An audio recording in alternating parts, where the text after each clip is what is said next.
Okay, मैं जानता हूँ पिछले स्पाइडरमैन 3 की अपडेट्स के बाद ये पार्ट काफ़ी देर बाद आया है, पर ले तो आया हूँ ना मैं। तो इसमें हम बात करेंगे स्पाइडरमैन 3 की लीक सेट इमेजेस के बारे में, मार्केटिंग स्कीम के बारे में, टॉम हॉलैंड का स्पाइडरमैन 3 के ऊपर स्टेटमेंट के बारे में, थ्योरीज, रूमर्स और काफ़ी सारे इंटरेस्टिंग अपडेट्स के बारे में। तो वीडियो पूरी देखिएगा, शुरू करते हैं। सबसे पहले हम काफ़ी सारे जो लीक सेट इमेजेस स्पाइडरमैन 3 से रिलेटेड निकल के आई हैं उसके ऊपर बात करेंगे। तो इसमें सबसे पहले आती है स्पाइडरमैन 3 के सूट के बारे में। तो सच से हमें ये पता चला है कि स्पाइडरमैन फार फ्रॉम होम में जो स्पाइडरमैन का सूट था बिल्कुल वैसा ही स्पाइडरमैन 3 मूवी में भी होने वाला है, पर थोड़ा सा चेंजिंग है। उसकी जो पेंट में बेल्ट होती थी वो हमें स्पाइडरमैन 3 के सेट में स्पाइडरमैन के सूट में नज़र नहीं आई। मे बी उसे रिमूव करने का फैसला लिया, अगर रिमूव नहीं करनी तो मे बी ये CG के जरिए ऐड होनी है। पर उसके अलावा बिल्कुल वैसा का वैसा ही सूट है जो स्पाइडरमैन फार फ्रॉम होम में हमने देखा था।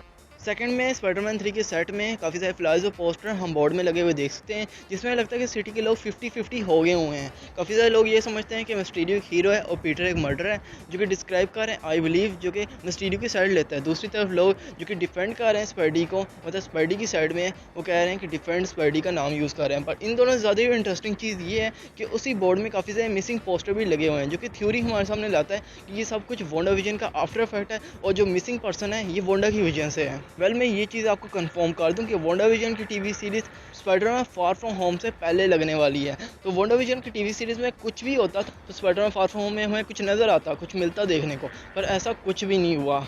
पर हमें ये ज़रूर देखने मिला था कि स्पाइडरमैन फार फ्रॉम होम के इवेंट्स के दौरान डॉक्टर स्ट्रेंज अनअवेलेबल था। तो may be doctor strange multiverse of madness भी स्पाइडरमैन फार फ्रॉम होम से पहले लगने वाली है। ऑफ कोर्स वो वांडा की जो डिस्ट्रक्शन फैलाएगी उसको सारा रिजॉल्व करने के लिए वो बिजी होंगे। तो मुझे नहीं लगता कि इन मिसिंग पर्सनस का कोई लेना देना है वोंडा से। थर्ड में हमें पता है हाके की टीवी सीरीज़ क्रिसमस के टाइम में सेट होने वाली है, और लगता है स्पाइडरमैन 3 भी, क्योंकि एक सीन निकल के आया है जो कि पूरी लीक वीडियो सेट है और उसमें हम क्रिसमस का टाइम देख सकते हैं। और इसका पूरा का पूरा सीन ऐसा डिस्क्राइब किया गया है कि नर्ड और MJ कैफ़े में काम कर रहे होंगे, पीटर बाहर से आ रहा होगा, उसने हाथ में लेटर पकड़ा है जो कि आपके सामने नज़र भी आ रहा है, और ये लेटर एक स्पीच की तरह MJ को सुनाने वाला है, मतलब एक स्पीच होगी। पर जब वो स्टोर से बाहर आता है तो MJ अपसेट हुई होती है। तो इस तरह सीन डिस्क्राइब किया गया है। इसके अलावा अगर और डिटेल इस सीन में ढूंढी जाए तो मुझे लगता है कि ये एक स्पाइडरमैन फार फ्रॉम होम के बाद वाला सीन है, क्योंकि जैसे फ्रीली पीटर घूम रहा है ना, तो वो ऐसे फ्रीली घूम नहीं सकता क्योंकि उसके ऊपर टैग लग चुका है कि वो एक मर्डरर है। तो भी ये एक फ्लैशबैक सीन हो, और अगर ये फ्लैशबैक सीन नहीं है तो इसका मतलब कि पीटर के ऊपर जो टैग लगा हुआ था मर्डरर का वो हट चुका हुआ है, जिसकी वजह से डेयर डेविल टाइप होता है। क्योंकि सुनने में आ रहा था, थ्योरीज आ रही थी कि डेयर डेविल मतलब डेयर डेविल के रोल में नहीं बल्कि पीटर के लॉयर के रोल में हमें इस मूवी में देखने मिलेगा, जो कि ऑफ कोर्स इस मूवी में उसे बेगुनाह कराएगा, जिसकी वजह से ऑफ कोर्स वो स्ट्रीट्स में फ्रीली घूम सकता है। फोर्थ नंबर में दो और अलग अलग सेट इमेजेस हैं, पर उसमें सिमिलरिटी ये है कि CGI कैप्शन सूट पहना हुआ है। पहले फ़ोटो की बात कर रहे हैं, लोगों लग रहा था कि ये टॉम है, मतलब पीटर है, जिसने वेनम सूट पहना हुआ है, इसलिए CGI वाला किया हुआ है। तो मुझे लगता है कि ऐसे वेनम वाली इन्वॉल्वमेंट करने लगे स्पाइडरमैन 3 मूवी में, पहले ही बहुत कुछ है, और दूसरी बात कि वो टॉम नहीं है। दूसरी सेट इमेजेस की तरफ चले तो इसमें हम एक अफ्रीकन अमेरिकन को देखते हैं। इसके बाल काफ़ी हद तक मिल रहे हैं माइल्स मोरालेस, जो कि एनिमेशन हमने मूवी देखी थी और लोगों को लग रहा था ये miles Morales live action version होने वाला है। मे बी ये पॉसिबिलिटी है, पर ये मुश्किल है, क्योंकि अगर वो असल में माइल्स मोरालेस का रोल प्ले करने वाला एक्टर है ना, तो वो ऐसे ही सरेआम आज़ाद स्ट्रीट्स में घूम नहीं रहा होगा। उसे मतलब प्रोटोकॉल दिए जाएंगे, उसे हाइड किया जाएगा कि वो लोगों के सामने ना आए, ताकि उसकी पिक्चर खींच के इंटरनेट पे लीक ना हो। तो मुझे नहीं लगता कि ऐसा कोई माजरा है, बल्कि मुझे लगता है कि ये कोई नया हिडन विलन है जो कि हमें अभी तक नहीं पता। कोई ऐसा विलन जिसका हमने अंदाज़ा भी नहीं किया, ना ही कोई थ्योरीज निकल गई और ना ही कोई रूमर्स निकल गए। कोई ऐसा विलन जो कि मोशन कैप्चर के ज़रिए ही बनाया जाता हो, और कोई ऐसा विलन जो कि मतलब एक सिंगल बॉडी में ना हो, बल्कि उसकी कोई आर्मी या फिर वो अलग अलग तरह से हो, ये स्क्रल्स भी हो सकते हैं मे बी। तो ऐसा कुछ मुझे लगता है माजरा है, जिस पे हमें आज तक उस पर नज़र ही नहीं पड़ी हमारी। तो बस ऐसे ही ज़रा दिमाग में आया तो मैंने बोल दिया। अगले की तरफ चलते हैं। फिफ्थ नंबर में हम एमा स्टोन की रीसेंट फ़ोटो देख सकते हैं उनके बेबी के साथ, जो कि अभी बॉर्न भी नहीं हुआ है। तो जो उन लोगों की थ्योरी जो कि कह रहे थे कि स्पाइडरमैन 3 मूवी में एमा स्टोन ने अपना रोल प्ले कर लिया हुआ है, तो यार उनका तो अभी बेबी बॉर्न भी नहीं हुआ है। इसमें 5 से 6 महीने लग जाएंगे और वो बॉर्न होगा, और उसके बाद फ़ौरन ही रिकवरी नहीं आ जाती, थोड़ा टाइम लगता है।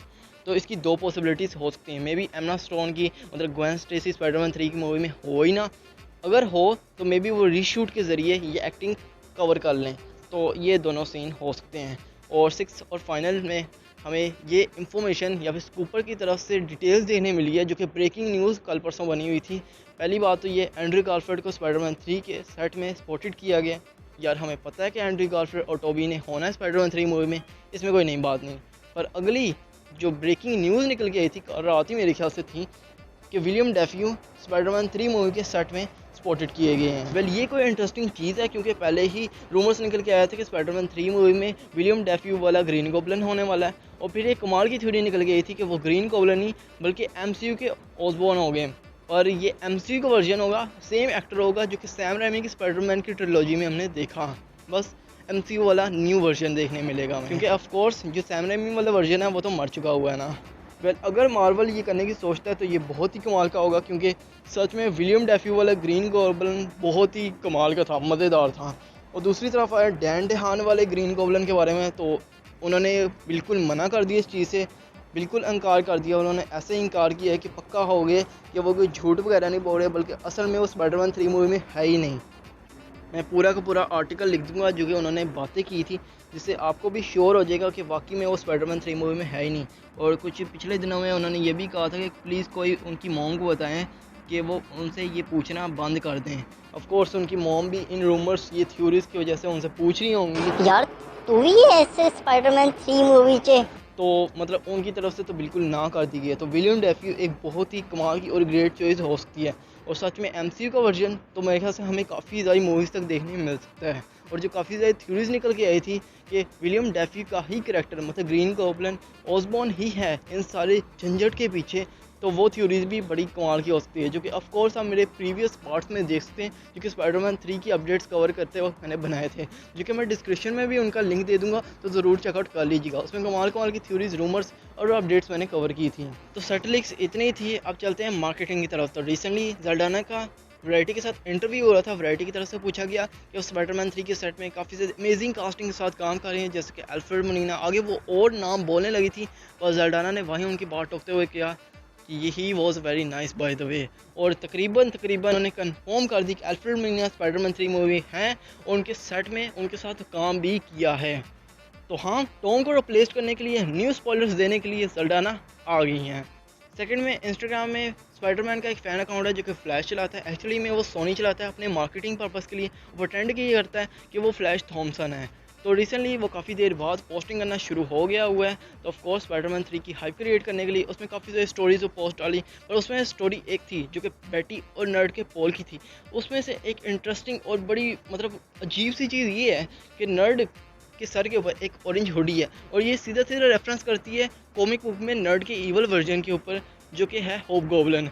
अब उसके सर के ऊपर कोई भी चीज़ बनाई जा सकती थी और किसी भी रंग की बनाई जा सकती थी, पर सीधा ऑरेंज हुडी इसी चीज़ की तरफ रेफरेंस करती है। और तकरीबन हमें ये आइडिया दे देती है कि सोनी ये करना चाहते हैं। बेशक ये स्पाइडरमैन 3 मूवी में हो या ना हो, पर इसकी पॉसिबिलिटी है, वो भी मैं आपको बताता हूँ।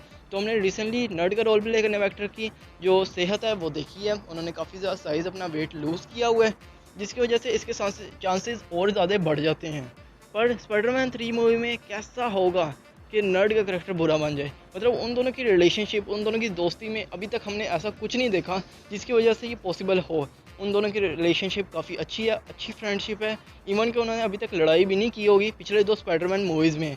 तो ऐसा क्यों होगा? मे बी ये पॉसिबल है, जो कि मेरी थ्योरी भी है कि मल्टीवर्स के ज़रिए ये इंट्रोड्यूस कराया जाए। एक मल्टीवर्स का नर्ड जो कि ईवल वर्जन होगा, हॉबगॉब्लिन होगा, जो कि काफ़ी सारे विलन्स मतलब इलेक्ट्रो, अल्फ्रेड मोलिना का डॉक्टर ऑक्टोपस और ग्रीन गॉब्लिन के साथ साथ ही मल्टीवर्स के ज़रिए इन विलन्स में एडिशन करने के लिए हॉबगॉब्लिन भी आ जाए, जो कि ऑफकोर्स तीनों स्पाइडरमैन से लड़ेगा। तो ये मेरी थ्योरी है, ऐसी पॉसिबिलिटी है जिसकी वजह से हॉबगॉब्लिन स्पाइडरमैन 3 मूवी हमें देखने मिल सकता है। पर मे भी ये कुछ भी ना हो, बस उनका दिल की तरह या फिर उन्होंने अपना आइडिया शेयर करना हो कि हम ये करना चाहते हैं, पर मे भी मतलब फाइनल स्टेज तक ना पहुंच पाए। और नेक्स्ट स्टोरी में हमें डेली बीगल का आर्टिकल दिखाया गया है जहाँ पे लिखा हुआ है वेरी स्पाइडरमैन, जो कि हमें हिंट करता है कि पीटर अब छुपता छुपाता फिर रहा है। और दूसरी चीज़ जो कि नोटिस करने वाली है कि जे की एक न्यू और डिफरेंट लुक हमें स्पाइडरमैन फार फ्रॉम होम से देखने मिल रही है। जैसे अभी देख सकते हैं स्पाइडरमैन फार फ्रॉम होम और ये जो आर्टिकल है, उन दोनों लुक्स में थोड़ा फ़र्क है, मूछे, ग्लासेस और बालों में भी। फाइनल में स्पाइडरमैन 3 मूवी से रिलेटेड जो इंटरव्यू होने वाला था टॉम और वैरायटी के दरमियान 4 फेब को वो हो चुका हुआ है। जो हमने उम्मीदें लगाई थी उस पर पानी फिर चुका हुआ है, कोई इंपॉर्टेंट डिटेल निकल के नहीं आई। बस उन्होंने ये कहा कि ये मोस्ट एम्बिशियस मूवी जो कि अभी तक बनी हो। शूटिंग से रिलेटेड उन्होंने ये कहा कि हाफ ऑलमोस्ट शूटिंग हो चुकी हुई है, अभी उन्हें क्रिसमस की ब्रेक मिली हुई है और हाफ शूटिंग उसके बाद दोबारा स्टार्ट होगी। और तीनों स्पाइडरमैन के रूमर्स के बारे में पूछा गया तो उन्होंने कहा कि उन्हें नहीं पता कि उन्हें अगर वो है भी तो उन्हें किसी ने बताया नहीं, ये मार्वल करने वाले काम है और वो उन्हें कुछ बताते नहीं हैं। तो तकरीबन कोई भी मज़े की या फिर कोई भी ऐसी चीज़ जिससे हमें थोड़ा आइडिया हो सके, ऐसी कोई भी डिटेल देखने नहीं मिली। और फाइनल में वीडियो ख़त्म करने लगा हूँ। रूमर्स निकल के है कि सोनी एक और स्पाइडरमैन की स्पिन ऑफ मूवी जो कि फीमेल सुपर हीरो डस्क पे बेस्ड होगी उसको डेवलप कर रहे हैं। और ये एक और अननोन सुपर हीरो है जिसका हमें पता नहीं है, कोई आइडिया नहीं है या फिर ये पॉपुलर नहीं है। और मुझे नहीं पता कि सोनी ऐसे करैक्टर पे मूवीज़ बनाने की क्यों सोच रहा है या फिर कोशिश कर रहा है जिनका लोगों को कोई बता नहीं है या फिर कोई पॉपुलर नहीं है वो। और अगर उन पर मूवीज़ बन भी गई तो लोग देखना नहीं चाहते। और मुझे लगता है ये प्लान फेल्ड होने वाला है और सोनी को ये करने से रुकना होगा क्योंकि कोई भी इस चीज़ में इंटरेस्टिंग नहीं है। अगर आप इंटरेस्टिंग है in unpopular unknown female superheroes के ऊपर मूवीज़ बनने के लिए तो मुझे कमेंट्स में ज़रूर बताइएगा। तो इतनी थी वीडियो। मेरी कुछ प्रीवियस वीडियो भी ज़रूर चेकआउट कर लीजिएगा, उनका लिंक मैं डिस्क्रिप्शन में दे दूंगा। मे भी कोई आपके लिए हेल्पफुल साबित हो सकती है। उसके अलावा लाइक कीजिएगा, अपने दोस्तों के साथ शेयर कीजिएगा, मेरे चैनल को सब्सक्राइब करके बेल आइकन दबा दीजिएगा क्योंकि मैं रेगुलर माओ डीसी और दूसरी मूवी से related detail updates regular upload करता रहता हूँ। इंस्टा और फेसबुक अकाउंट को भी ज़रूर फॉलो कर लीजिएगा, लिंक डिस्क्रिप्शन में। अपना ख्याल रखिएगा। ओके टाटा बाय बाय, अल्लाह हाफिज़।